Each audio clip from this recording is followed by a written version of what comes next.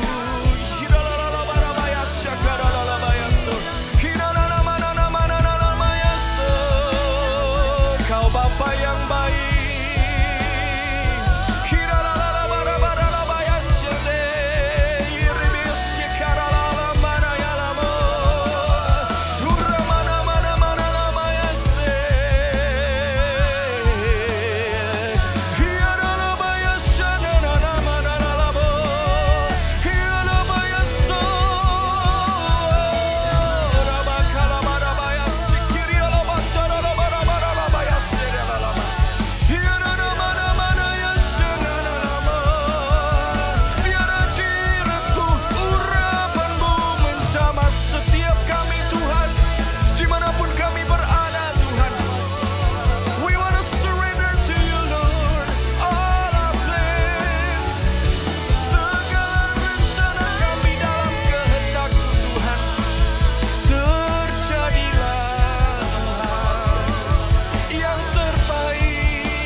Kami tahu Kau memandang kami Tuhan dari tempat maha tinggi.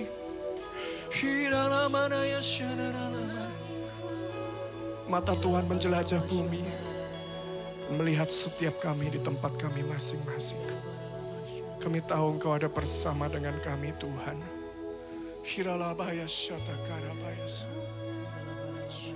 Kami rasakan kasih-Mu di setiap ruangan kami Tuhan. Ku cinta Kau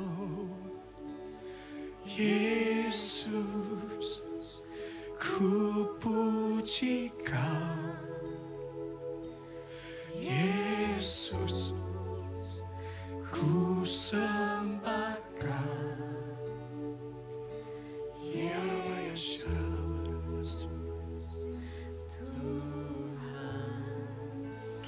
Dan Rajaku dengan segenap hati dan dengan segenap jiwaku, akal budi, ku cinta Kau. Ku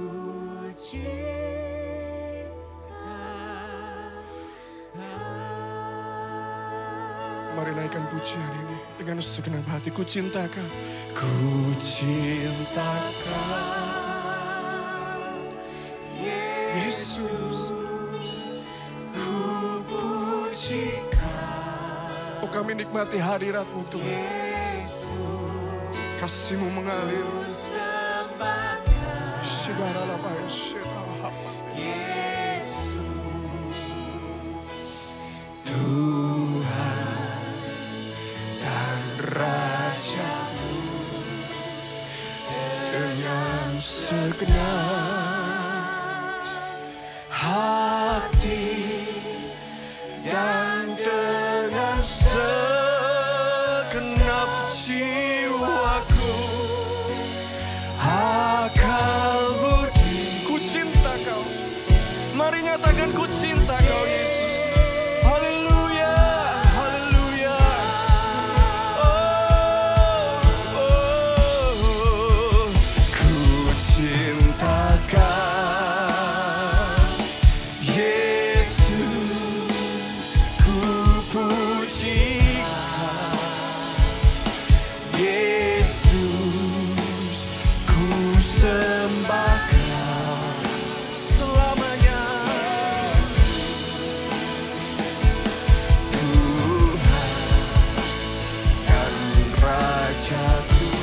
Segenap hati kami,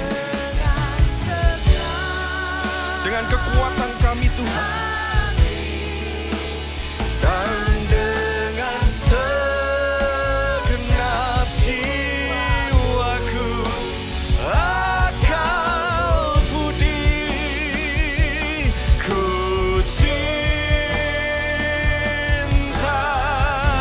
Kau. Ku cinta Kau Yesus.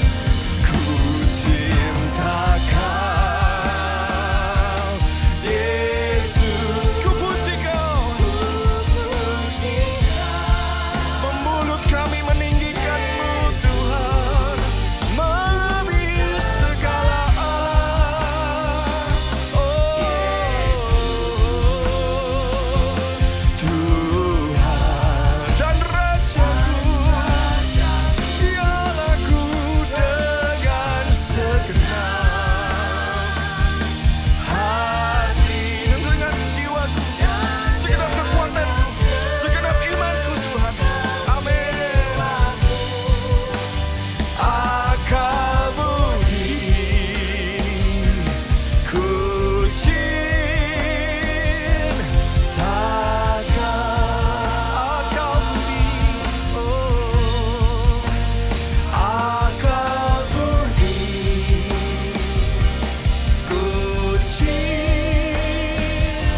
Tuhan cinta umatnya, Tuhan sayang umatnya. Kami cinta jemaat-Mu, kami mengasihi gereja-Mu. Terima kasih Yesusku, Kau baik sekali, tiada seperti Engkau. Ajari kami hari ini Guru, Maha Guru, beri kami pesan penggembalaan, hikmat kerasulan, untuk membimbing dan menuntun kami di dalam setiap keputusan hidup ini. Restui sertai kehidupan jemaat-Mu yang Kau pilih. Biarkan rumput hijau, air tenang, selalu ada di hadapan dan di depan. Terima kasih Bapa Sorgawi, sembunyikan hamba di balik salib-Mu. Roh Kudus berkarya. You're welcome in this place. Dalam nama Yesus, amin. Praise the Lord. Jemaat yang terkasih, selalu kami mengasihi Anda. Dari jauh atau dekat, selalu Anda berada di hati kami. Kita semua ada di hati Tuhan. Dan hari ini saya mau memberikan kepada Anda hikmat kerasulan dan juga berkat dan pesan penggembalaan. Mari kita siapkan hati, ambil Alkitab, ambil catatan ya. Mari kita buka sama-sama di Kejadian pasal 11. Saya beri judul hikmat di balik cerita Menara Babel. Kita baca sama-sama dulu Kejadian pasal 11 ayat 1 sampai 4 saja.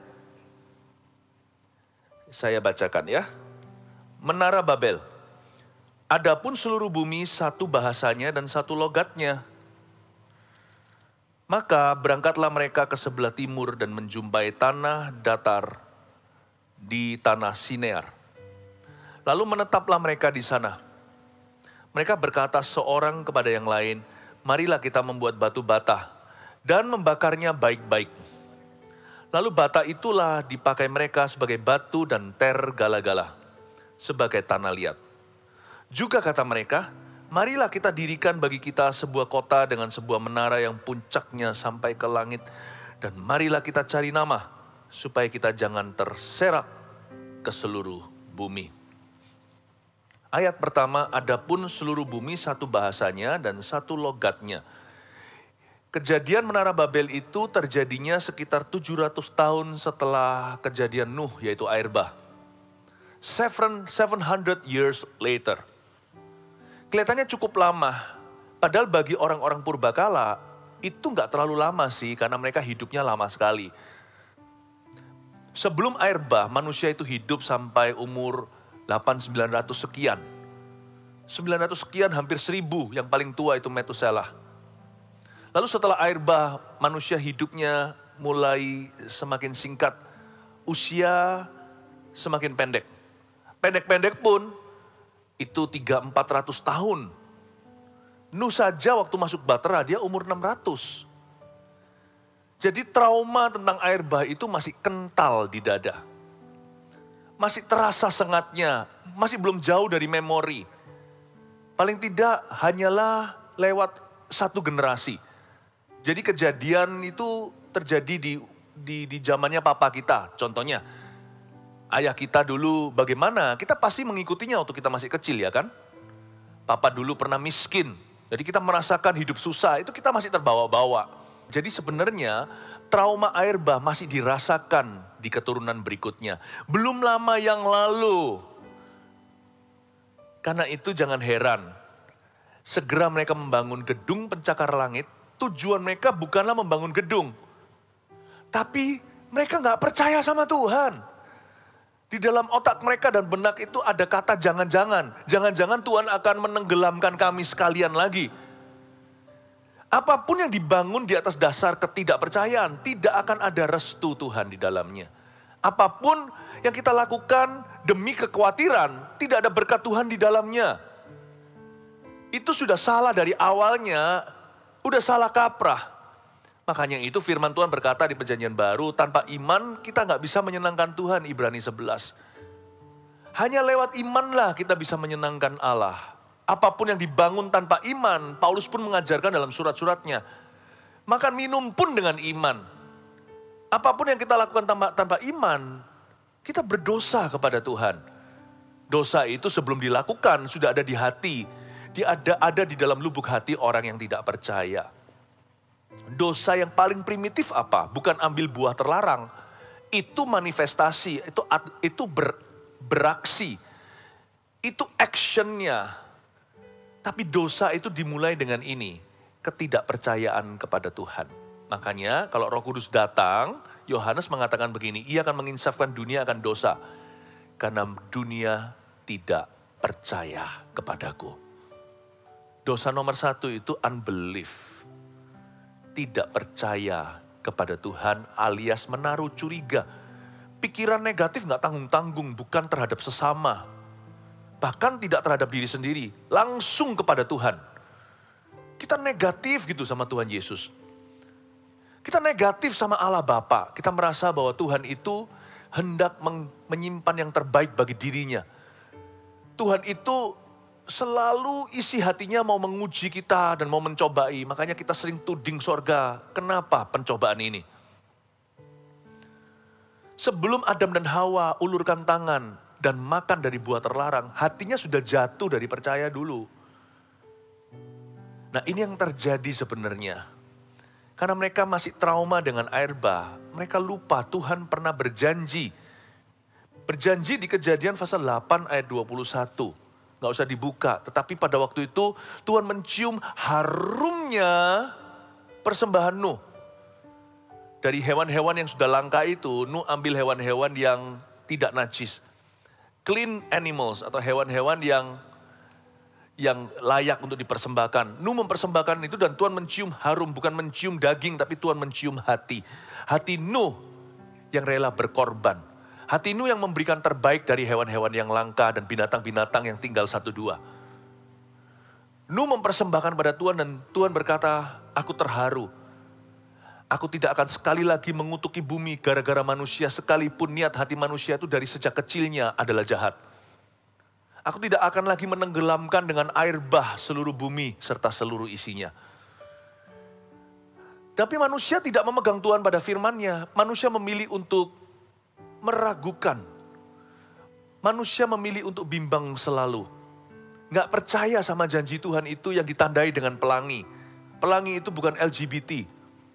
Pelangi itu adalah perjanjian kasih, perjanjian damai Tuhan. Bukannya mereka itu bersyukur Tuhan terima kasih dulu nenek moyang kami dihukum karena memang salah mereka.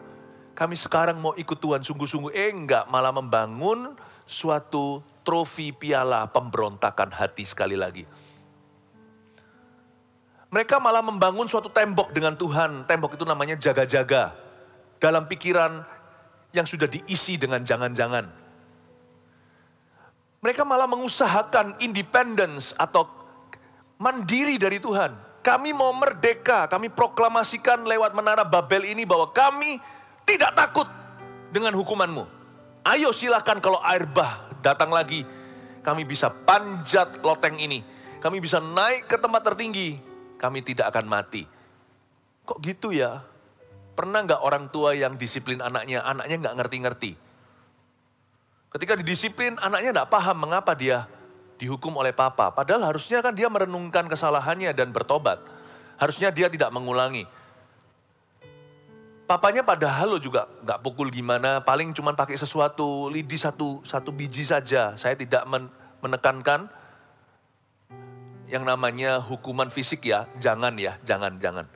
Jangan kekerasan dalam rumah tangga. Memukul anak itu adalah cara disiplin yang paling buruk. Karena anak nggak akan mengerti. Tapi ini omong kosong, andai kata hanya ilustrasi. Kalau kita ambil satu lidi gitu aja masa sakit sih. Lalu di pantat anak. Pantat anak yang notabene tebal, cuma divet gitu. Tapi dia nggak ngerti salahnya, malah pakai buku dimasukkan dalam celana. Lain kali, aku nggak akan sakit kalau dipecut papa. Harusnya kan dia ngerti maksud bapaknya. Harusnya dia paham kenapa papanya marah. Kenapa dia dapat hukuman? Apa salahnya? Harusnya dia introspeksi, evaluasi diri. Dan bertobat dan menjadi lebih baik lain kali. Enggak. Malah membangun suatu benteng terhadap ayahnya. Kan nantang. Tapi mana tulisannya kalau mereka nantang? Menara Babel itu kan proyek. Kan building project. Bukan, saya tunjukkan ya. Sebentar lagi kita sekarang melihat dulu ayat yang kedua. Maka berangkatlah mereka ke sebelah timur dan menjumpai tanah datar di tanah Sinear.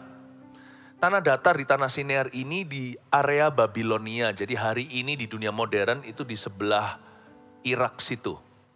Yes, Irak itulah Babel sekitar sana. Dahulu kala, pada waktu di zaman purbakala ada menara Babel di teritori ini. Lalu kemudian hari nanti Babilonia menjadi superpower, menjadi negara adikuasa. Dulu tempat itu adalah pusat dunia. Mereka ke sebelah timur kan, menjumpai tanah datar di tanah Sinear, lalu menetaplah mereka di sana. Mereka berkumpul di situ. Oke lah, community, Tuhan masih belum keberatan. Padahal Tuhan sih sudah bilang dari dulu jangan ngumpul, tapi menyebar. Bukankah Tuhan bilang gini sama Nuh di Kejadian pasal 9 ayat 1, Nuh, beranak cuculah, berkembang biaklah, dan penuhilah bumi. Bertambah banyaklah lewat keturunanmu. Sebarkan kemana-mana, di setiap benua, penuhi bumi. Mereka malah ngumpul di tanah datar, di tanah Sinear. Lalu gak tahu setan lewat gimana, mereka mengusahakan atau mengupayakan independence from God. Menjadi orang yang mandiri itu perlu. Tapi kita gak bisa mandiri dari Tuhan. Sebab Tuhan sendiri berkata di Yohanes 15 di perjanjian baru, nantinya anak Allah mengajarkan. Di luar aku kamu gak bisa berbuat apa-apa. Bisa kita mandiri itu sebagai sifat dewasa, bukan sebagai sebuah keinginan untuk bebas dari Tuhan. Karena di kitab Mazmur dikatakan, kemanakah aku dapat pergi menjauhi rohmu Tuhan. Kita nggak bisa sebenarnya sesungguhnya merdeka dari Tuhan itu nggak bisa. Lebih tepatnya ngapain sih, untuk apa? Tuhan tuh baik loh, kenapa harus merdeka? Kalau dari budak dosa kita harus lepas. Dari setan yang begitu menjajah, begitu menyesatkan dan membinasakan, kita harus putus hubungan. Tapi sama Tuhan, semua spare part kita itu bikinannya, Tuhanlah yang menjadi ari-ari utama setiap manusia. Ari-ari kita dengan mama waktu di kandungan itu hanyalah sambungan. Manusia yang gak punya ari-ari istilahnya adalah Adam dan Hawa. Semua setelah itu keturunan Hawa. Itu ari-ari sama mama hanyalah sambungan kepada Sang Pencipta. Ngapain sih kita bebas dari Tuhan? Ini orang mikir apa? Tuhan tuh baik loh. Saya ngerti, soalnya Yohanes bilang begini. Tuhan itu yang punya dunia kan, tapi dia datang kepada milik kepunyaannya ditolak. Karena orang-orang dunia lebih suka kegelapan, sedangkan Tuhan terang dunia. Dan silau, mereka gak suka. Karena itu mereka menolak. Pada mulanya adalah firman itu bersama dengan Allah, firman itu bersama dengan Allah, lalu firman itu adalah Allah, firman itu menjelma menjadi manusia. Bumi adalah kepunyaannya, dia datang kepada umat miliknya, umat manusia maksudnya, tapi mereka menolak dia karena manusia lebih cinta kegelapan, lebih suka isi hatinya yang jahat. Manusia lebih hobi dosa. Mereka gak mau punya hubungan dengan Tuhan karena Tuhan itu penghalang. Bagi orang yang mau berdosa ya jelas Tuhan itu adalah halangan. Tapi bagi orang yang ingin hidup kekal, bagi orang-orang yang lahir baru, mereka yang tidak memberontak hatinya, yang bersyukur diciptakan dalam gambar dan rupanya, Tuhan itu adalah berkat, bukan beban bagi kita. Bagi orang tertentu, Tuhan Yesus adalah sandungan. Namun bagi kita, dia adalah batu penjuru. Nah, inilah orang-orang yang begitu, yang menganggap Yesus adalah batu sandungan bagi mereka di perjanjian lama. Mereka menetap di situ, melawan arus kehendak Allah. Allah bilang nyebar, mereka ngumpul. Ini orang-orang selalu berlawanan karena mereka selalu melawan Tuhan. Padahal mereka ini adalah keturunan Nuh. Ternyata dunia gak bertobat ya, dikasih air bah. Andai kata Nuh itu juga ikut jahat, harusnya dunia hari ini in a better place, di tempat yang lebih bagus. Gak ada orang, gak ada Anda dan saya, tapi anugerahnya menyelamatkan kita. Kasih karunia yang sama yang menyelamatkan Nuh hari ini menyelamatkan Anda dan engkau dan aku. Andai kata Nuh juga ikut jahat, satu-satunya harapan bumi nih. Nuh, istrinya 3 orang anaknya, 3 orang mantunya, 8 orang saja. Ya, andai kata Nabi Nuh itu tidak ada, dunia sudah punah. Karena memang Tuhan itu tidak pernah salah. Tuhan berkata begini sama Nuh, dari kecil manusia itu niat hatinya jahat. Tapi gara-gara kamu Nuh, aku tidak akan memunahkan lagi. Aku tidak akan memusnahkan bumi dengan cara yang sama, tidak akan memusnahkan bumi sekaligus lagi. Tapi masing-masing orang akan punya pilihan, setiap negara akan ada gilirannya mendapat lawatan kasih karunia, atau mungkin sekali-kali di negara-negara tertentu mengalami pukulan Tuhan. Tapi gak akan pernah sekaligus aku musnahkan semua seperti hari ini. Gara-gara Nuh dan pengorbanannya yang harum di hadirat Allah. Andai kata Nuh gak ada, atau Nuh jahat sekalian, hari ini gak ada kita. Tuhan gak pernah salah. Tuhan berbelas kasihan sama Nuh, Tuhan tahu Tuhan itu gak buta. Tuhan yang menciptakan mata. Masa dia sendiri buta? Tuhan itu lihat segala sesuatu dan Tuhan tahu hati manusia itu selalu jahat. Niat hatinya dari kecil itu selalu kejahatan. Tapi Tuhan tetap janji sama Nuh, aku tidak akan musnahkan. Betul kan? Terbukti kan? Terbukti bukan? Tuhan yang mengatakan maksud hati manusia itu jahat. 700 tahun kemudian, mereka mau melakukan sesuatu yang membahayakan mereka sendiri. Kalau Tuhan izinkan Menara Babel itu terbangun selesai proyeknya, maka Tuhan terpaksa harus memusnahkan seluruh bumi lagi. Karena mereka satu logat, satu bahasa. Mereka sepakat universal untuk berdosa. Untungnya sekarang ada border, ada pembatasan pakai visa. Jadi orang-orang Eropa nggak tentu sepakat sama Asia. Kalau enggak kan antikristus sudah datang. Afrika nggak tentu akan sehati dengan South America. Amerika aja beda sama Kanada, padahal hanya perbatasan darat. Coba bayangkan, karena manusia dipisahkan, dikacau balaukan bahasanya. Makanya Tuhan tidak perlu menghadapi manusia sekaligus sama-sama untuk memberontak kepada Allah dan Tuhan harus tumpas. Tahu nggak? Tuhan tidak menyelamatkan dirinya ketika mengacau balaukan bahasa mereka. Banyak orang kira cerita ini Tuhan gak punya rasa aman.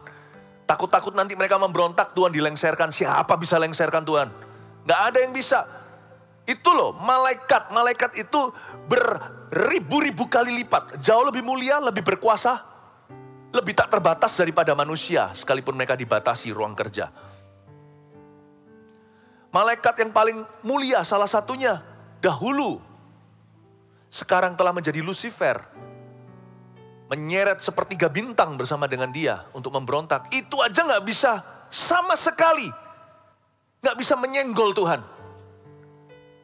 Kita gak boleh GR.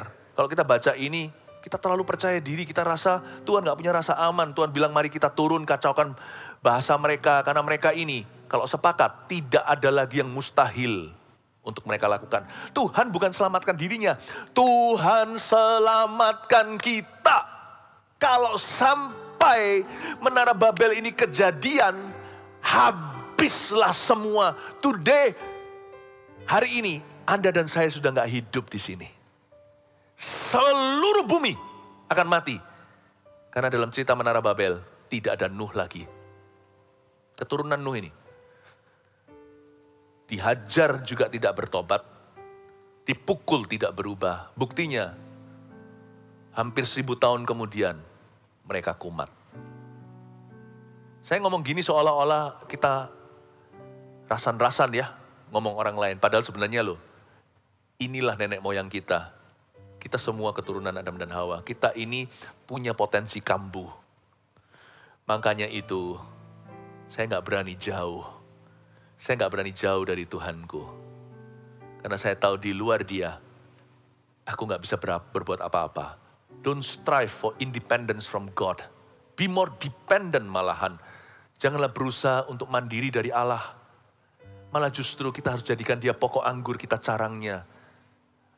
Pastilah kita berbuah. Dan jikalau dibersihkan, jangan kecewa. Jikalau kita itu dikerok gitu ceritanya. Kita dimurnikan. Ngikuti saja supaya cepat prosesnya.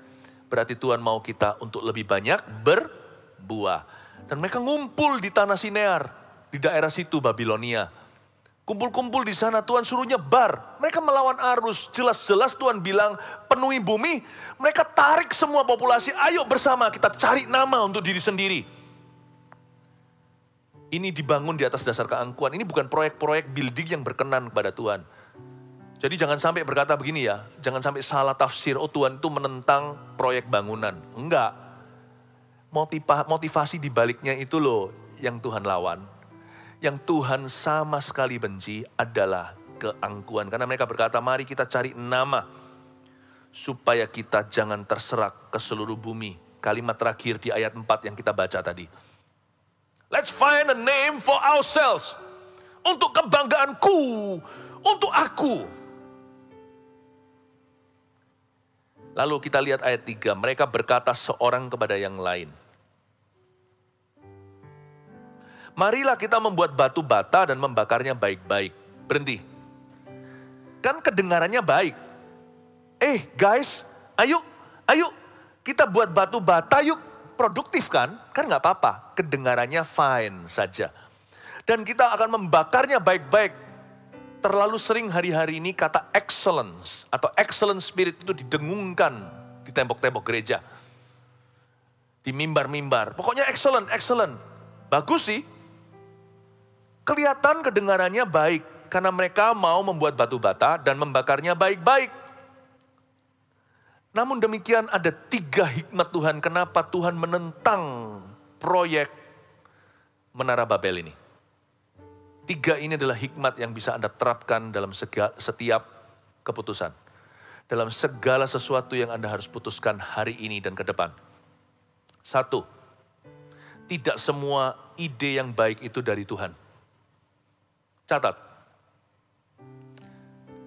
Apa yang kedengaran atau nampak baik saja belum tentu benar di hadapan Allah.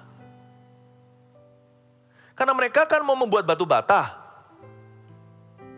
Itu sebuah idea. Sebuah ide. Ayo guys, let's make bricks. Ayo kita buat batu bata. Dan kita bakar batu bata itu baik-baik.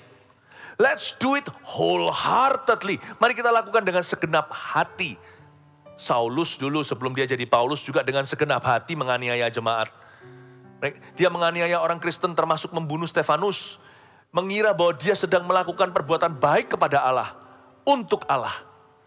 Zeal without knowledge is dangerous. Semangat tanpa pengenalan yang benar, tanpa pengetahuan yang betul, itu bahaya sekali.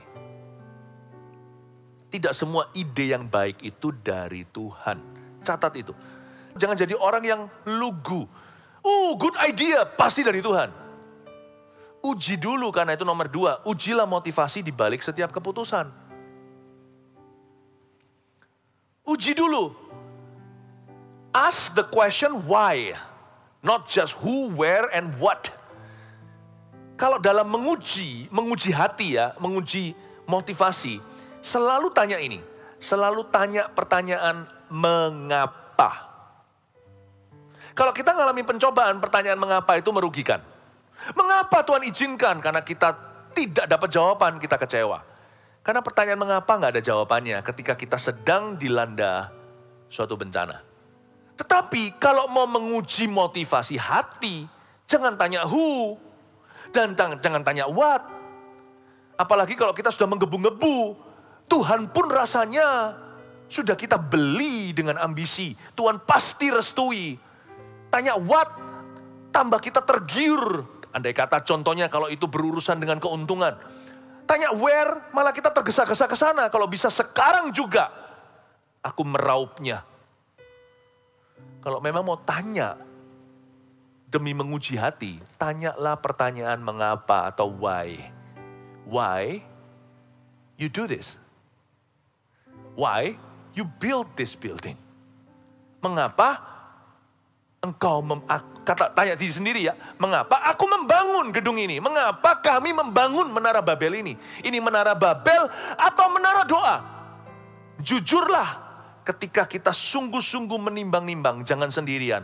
Alangkah baiknya 2-3 orang berkumpul dalam nama Yesus, Tuhan ada di situ untuk menasihati. Libatkan orang lain juga untuk bisa menimbang hati. Khususnya suami istri supaya nggak jadi seperti Ananias dan Safira sama-sama salah. Kalau yang satu salah, yang satunya lagi dalam kondisi dekat sama Tuhan bisa membenarkan. Harus saling menimbang, besi menajamkan besi, manusia menjaga manusia. Tanyalah pertanyaan mengapa, why am I doing this? Why am I building this? Kenapa saya membangun ini? Kenapa saya melakukan ini? Kalau kita cukup waktu mau diam di hadapan Tuhan, duduk di bawah kaki, nanti akan jelas. Kita keluar dari suasana doa seperti itu tuh hanya ada dua opsi. Opsi pertama, kita semakin teguh. Yes! Tadinya saya nggak pasti, setelah saya ketemu Tuhan, saya diteguhkan dan berkata, Tuhan seperti seolah-olah Tuhan memberi saya lampu hijau. Hati nuraniku pun mendukungku dan berkata, I know this is God's will. Dan kita tidak akan gentar seperti lagu kebangsaan. Salah satu lagu-lagu nasional kita, maju tak gentar. Kita tidak akan takut lawan oposisi, godaan, cobaan, rintangan. Kita akan tebas semuanya. Karena kita tahu apa yang menjadi kehendak Tuhan dalam hidup ini. Atau opsi kedua, akhirnya kita terpaksa mengaku, iya Tuhan, sorry. Aku lakukan ini karena aku mau nunjukkan aku bisa. Atau aku mau lakukan ini untuk balas dia. Aku lakukan ini semua karena sakit hati. Aku bangun ini karena keserakahan. Ini adalah piala atau trofi yang selama ini ku cari-cari untuk mencari nama bagi diriku sendiri. Salah satu opsi, kita diteguhkan atau kita akan ditegur Tuhan. Ujilah motivasi ya di balik setiap keputusan. Yang ketiga, tangkaplah sinyal awal kesalahan sebelum fatal. Tangkaplah sinyal awal kesalahan sebelum fatal. Dalam hal ini nggak perlu maha tahu untuk tahu. Mari kita belajar dari Tuhan yang bijaksana. Ya, Tuhan itu kasih mereka waktu 107 tahun berjalannya konstruksi sebelum interupsi ilahi. Jadi Menara Babel itu dibangun, sudah berjalan pembangunannya 100 years over. Kayaknya lama ya kalau kita bangun begitu 100 tahun. Jangan lupa lagi, selalu dalam konteks hidup manusia itu lama sekali. Jadi kalau sekarang bicara soal rasio, mereka baru bangun berapa tahun saja. Atau paling tidak belasan tahun. 107 tahun sebelum Tuhan intervensi. Mengapa Tuhan tunggu lama? Tuhan nggak tunggu lama, itu sebentar. Sebenarnya Tuhan tegur di sinyal awal. Sebelum kesalahan itu fatal. Jadi proyek ini nggak pernah jadi sih. Saya nggak bicara proyek bangunan ya. Anything, apapun juga yang Anda usahakan di hidup ini. Ujilah motivasimu. Dan tangkaplah jikalau ada sinyal-sinyal yang salah. Lebih dini lebih baik. Diagnosa awal sebelum fatal. Tidak perlu maha tahu. Kita harus tahu.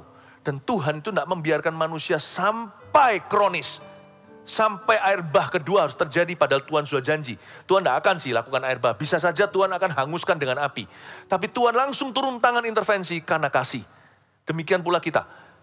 Kita harus belajar seperti Tuhan. Kita bisa baca sinyal awal. Bukan hanya people ya. Proyek, program, apapun juga. Gaya hidup, lifestyle. Attitude, sikap hati.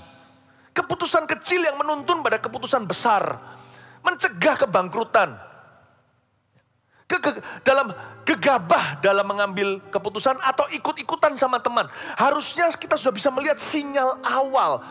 Contohnya di dalam bidang usaha. Kalau orang berkata, gak usah lah bro, sama-sama percaya. Gak ada surat-suratnya, gak usah jelas sama sekali. Pokoknya persahabatan. Harusnya itu sudah sinyal. Kalau orang itu sahabat benar dan kalau orang itu orang benar, dia yang ngotot bukan Anda.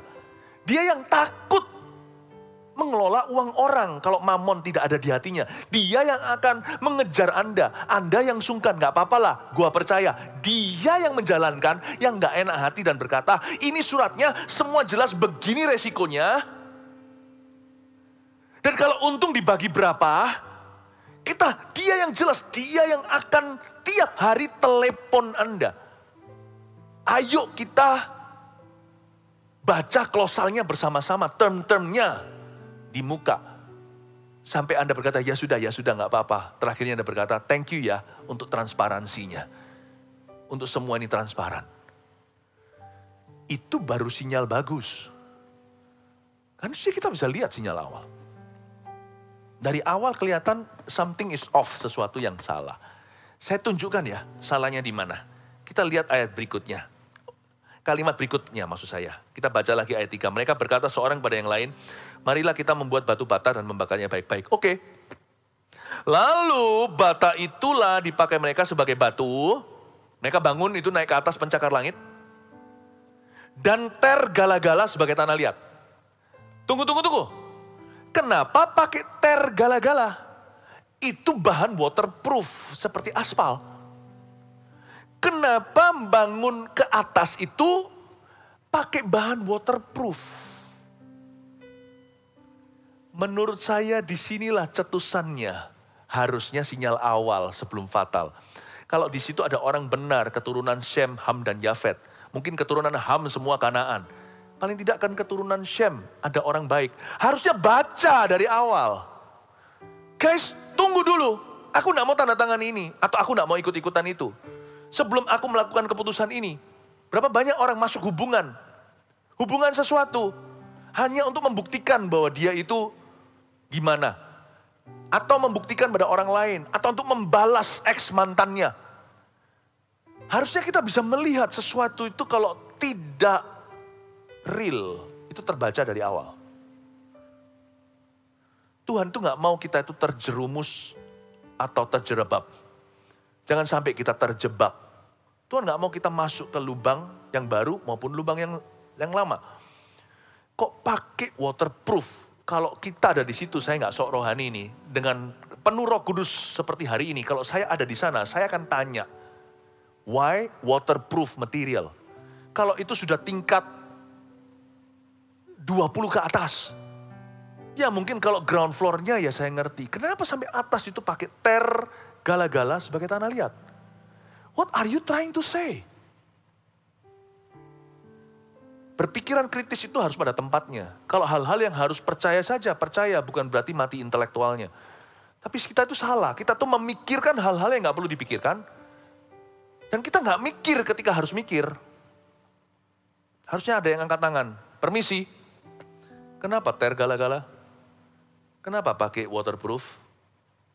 Ternyata mereka adalah a bunch of people, sekelompok orang yang tidak percaya janji Tuhan yang seperti saya katakan tadi di Kejadian pasal 8. Tuhan udah kasih pelangi kok. Tuhan udah bilang sekali lagi tidak akan kumusnahkan bumi dengan air bah. Aku tidak akan mengutuki bumi gara-gara manusia sekalipun dari kecil niat hatinya jahat. Tuhan tahu kok. Tuhan tahu kepada siapa dia janji. Ini orang-orang gak bisa dipercaya, tapi Tuhan yang berjanji tidak akan pernah ingkar janjinya sendiri. Tahu nggak hari ini kita selamat bukan karena kita ini tepat janji. Kita selamat karena Tuhan tepat janjinya di Kalvari. Kenapa mereka membangun sesuatu? Dari awal harusnya kita curiga. Something is wrong. Kenapa pakai bahan waterproof sampai ke pencakar langitnya? Apakah ini membangun? Di balik itu motivasinya adalah jaga-jaga, jangan-jangan Tuhan ingkar janji, terjadi air bah, atau lebih tepatnya, ayo Tuhan, kirimlah, kami siap kok. Kami naik aja ke lantai 101 seperti di Taiwan. Gak akan kena banjir itu. Kaki kami gak akan basah. Aduh. Kenapa? Sinyal awal kesalahan mereka adalah materi dan hatinya salah untuk membangun Menara Babel. Hatinya itu loh salah, materinya juga benar, tapi salah. Benar bagus, kuat aspal zaman itu adalah adalah sebuah technological marvel. Kekaguman teknologi zaman itu. Itu soal konstruksi. Hari-hari itu purbakala, angkat topi. Tapi mereka gak tanya mengapa tergala-gala. Mana suara nurani dari yang lainnya?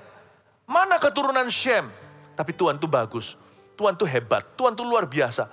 Tuhan yang maha tahu. ajari kita gimana menilai. Makanya itu dimasukkan di Alkitab, tergala-gala. Karena Tuhan mau ajari kita untuk membaca sinyal salah di awal-awal sebelum fatal.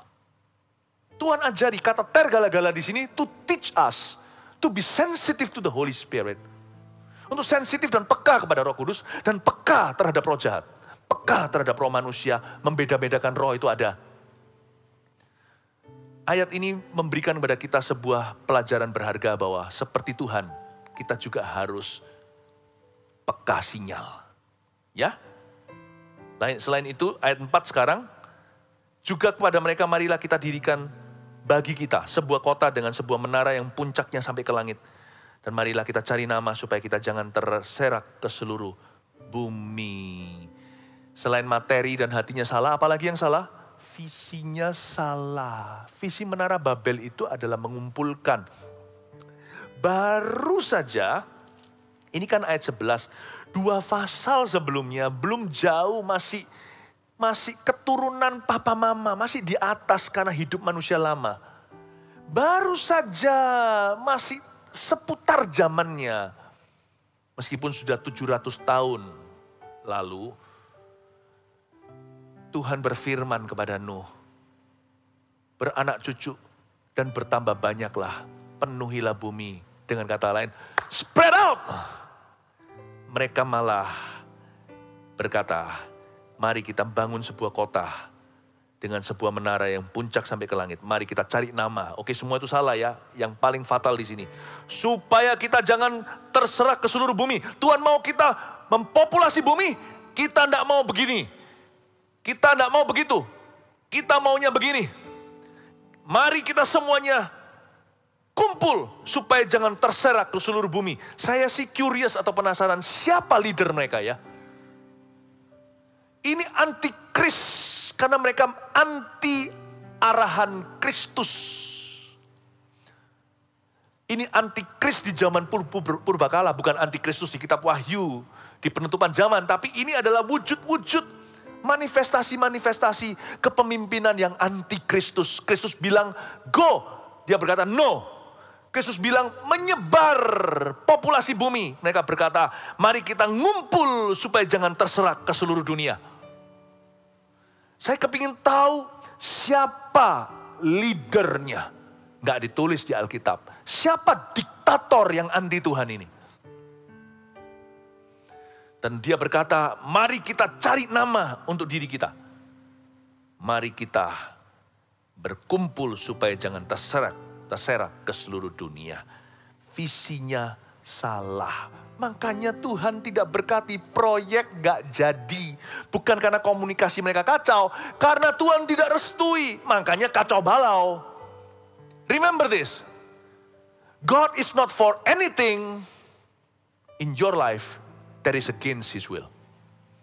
Ingat ini, Tuhan tidak akan mendukung apapun di hidup kita yang melawan kehendaknya. Visinya salah arah, bukan hanya motivasi, materinya, bukan hanya hati. Tapi visinya juga salah. Visinya harusnya begitu, gini ya. Visinya harus gini, ini visi Tuhan. Gini, untuk kemuliaannya. Mereka enggak, mereka gini, untuk menantang Tuhan. Saya ulang, ini adalah gerak-gerik tubuh yang mungkin mudah diingat sebagai ilustrasi. Salah visi. Visi yang benar begini, menyebar. Dan bumi penuh kemuliaannya. Saya ulang, menyebar. Bumi penuh kemuliaannya. Tapi mereka maunya begitu. Mereka nggak mau begitu, mereka maunya begini. Kumpul. Kita bisa tanpa Tuhan. Kumpul. Emang lu siapa Tuhan? Kumpul. Enough. Kami sudah tidak perlu Tuhan Yesus. Aku punya uang, aku punya koneksi, aku punya kedudukan, aku punya pengaruh, aku punya teman, aku punya otak, aku punya gelar. Kumpul. Bye-bye Yesus. Kumpul. Be gone God, pergilah, enyahlah daripada kami. Kumpul. Kami yang terhebat, cari nama bagi diri sendiri. Kami, aku. Tuhan maunya sebar. Bumi penuh kemuliaan Allah. Mereka maunya kumpul. Lawan Kristus. Apapun yang begini di hidupmu, it's doomed to fail. Apa yang begini dalam hidup kita, pasti akan roboh. Jadi proyeknya akan tidak dilanjutkan. Apapun yang menentang kehendak Allah, tidak bisa berjalan terlalu jauh. Dan jikalau sukses di hidup ini, Tuhan seolah-olah berkata, see you di akhirat. Anda dan saya akan masuk ke accountingnya surga. Dan kita harus memperhitungkan setiap dosa pemberontakan kita. Tetapi apapun yang dari Tuhan, yang sifatnya begitu, Tuhan akan bekerja sama mendatangkan kebaikan. Bumi penuh kemuliaan Allah. May God bless your life to be in His will. Biarkan Tuhan memberkati hidup Anda untuk senantiasa berada dalam kehendak-Nya. Dan biarkan kerajaannya tiba, kerajaan Tuhan datang, dan kehendak-Nya jadi dalam kehidupan jemaat yang terkasih. Haleluya, amin. Di mana Anda berada, kalau memungkinkan, bangkit berdiri bersama dengan kami. Mari kita nyanyikan satu lagu ini. Ku persembahkan tubuhku sebagai persembahan yang hidup, kudus, dan yang berkenan padamu, sebagai ibadah yang sejati. Bapa, ku persembahkan tubuhku sebagai persembahan yang hidup, kudus, dan yang berkenan padamu, sebagai ibadah yang sejati. Ku sembah Kau Tuhan, ku sembah Kau Tuhan, ku serahkan hidupku kepadamu untuk kemuliaan nama-Mu. Sembah Kau Tuhan, ku sembah Kau Tuhan, ku serahkan hidupku kepadamu untuk kemuliaan nama-Mu.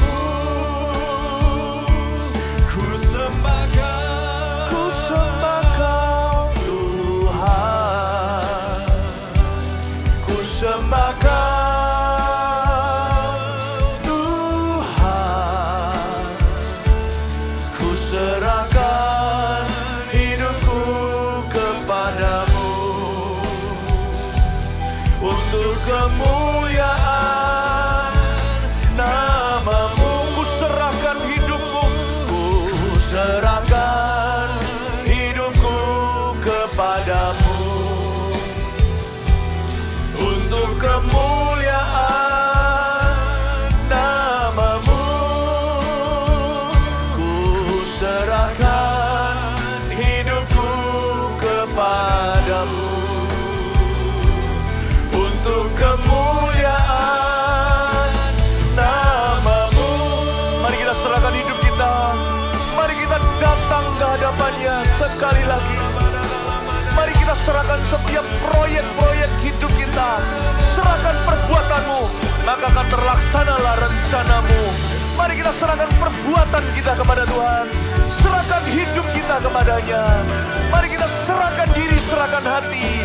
Mari kita meminta kehendak-Nya yang terjadi. Oramaya sonananaya sande, Iaralamaya sanananamo, Iaralamaya sanananamo.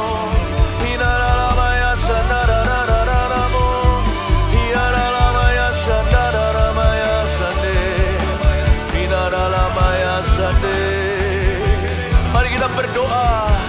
Mari kita berdoa secara mendalam.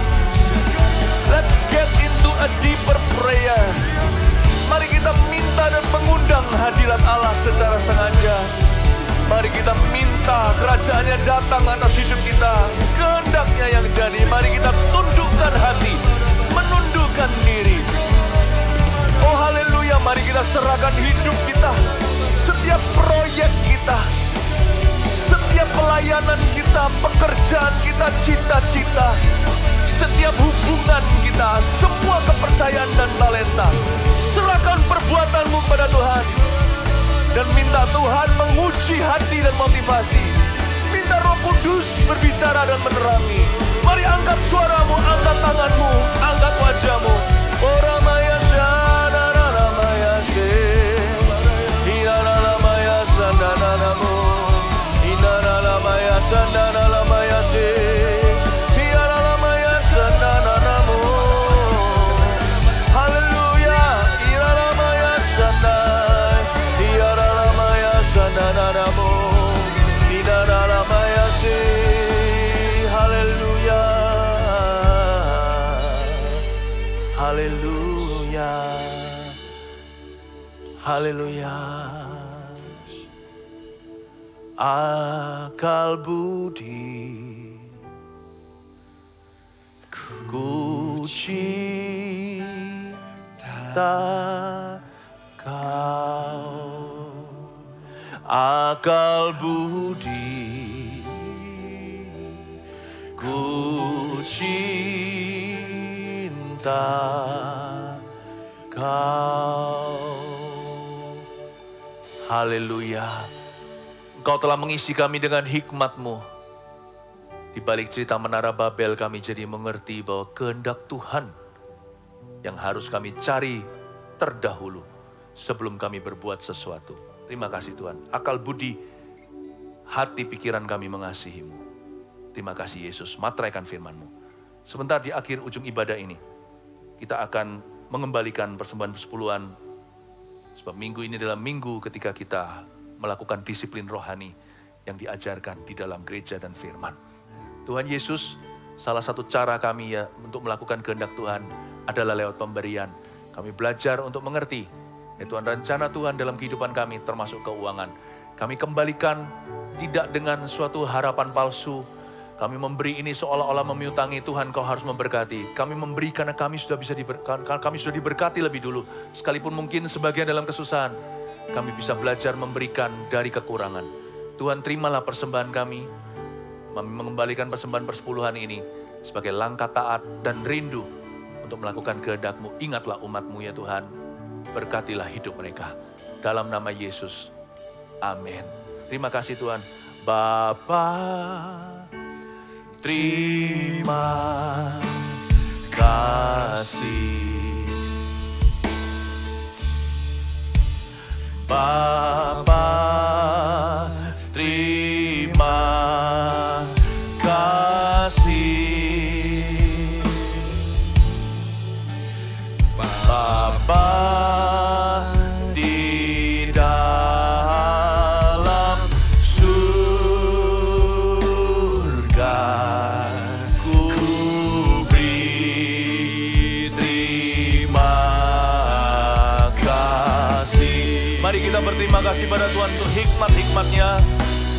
Bapa, terima kasih. Bapa, terima kasih. Bapa di dalam surga,